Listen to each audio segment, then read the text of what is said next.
मंडल के पास में एक गांव है सोन, अध्यापक के पद पर मेरी पहली नियुक्ति थी वहाँ पर। तो वहाँ के स्कूल के अध्यापक के आपस में जिक्र बात करते कि भैया मेरा यो काम हो जाए ना तो गिरिराज महाराज की परिक्रमा लेके आओ। मैं रोज सुनता ये बात। तो वहाँ के तो लोकल लोग तो जानते, मुझे पता नहीं था। एक दिन मैंने पूछ लिया, भाई गिरिराज महाराज महात्मा है कोई या क्या चीज़ है?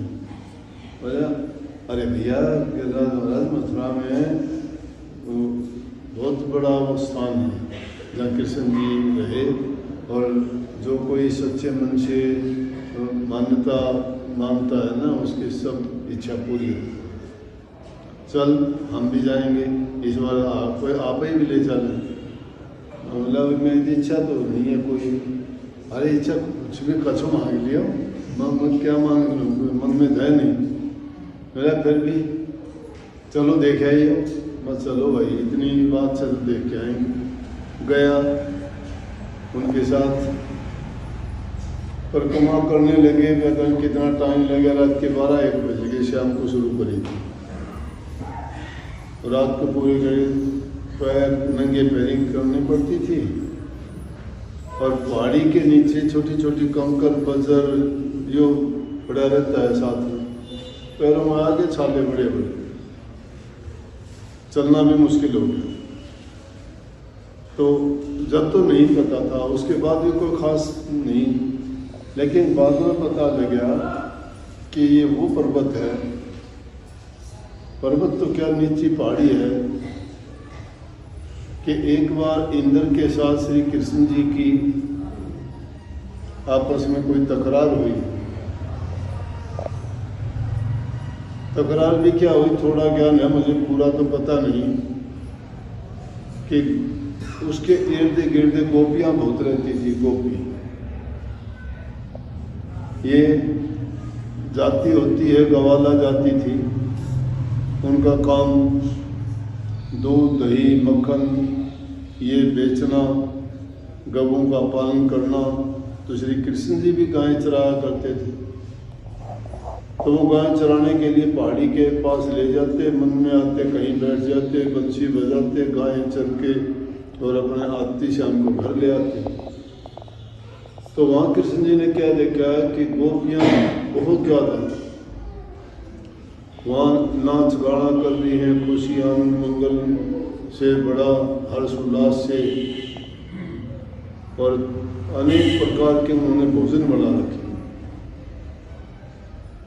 कृष्ण जी ने पूछ लिया उनसे, भाई भोजन किस बात के नाम का तुमने इतने सुंदर सुंदर व्यंजन तैयार किए?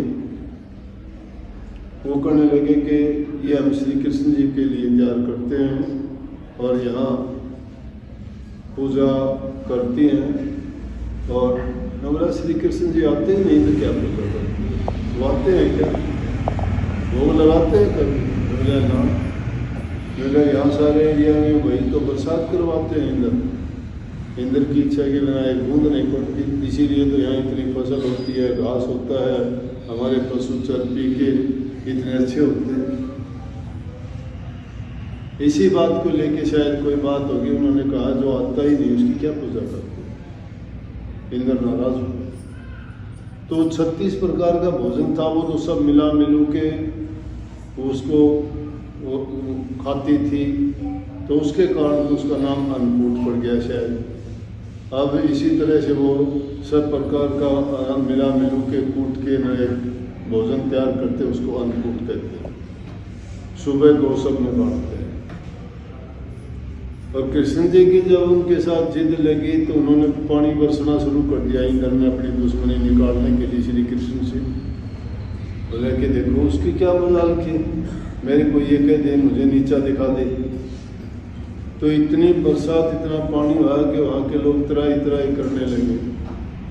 श्री कृष्ण जी के पास जाकर कहने लगे जी हम तो तबाह हो गए, घरों में पानी भर गया, सूखी लकड़ियाँ नहीं हैं, भोजन कहाँ से तैयार करें? हमारे तो घरों में बस पानी ही पानी है, और रुकने का नाम नहीं ले रहा। श्री कृष्ण जी बोले कि अच्छा चलो मैं तुम्हारा इंतजाम करता हूँ। कहते हैं उसे गवर्नर पर्वत को हाथ में उठा लिया, बोले इसके नीचे आ जाओ, सब यहाँ शरण ले लो। और वहाँ के जो वासी थे, मथुरावासी, वो सब के सब उसके नीचे आ गए, तो उसकी पूजा करते हैं। तो ये आज का दिन इन दिनों को लेके बड़ा प्रसिद्ध है।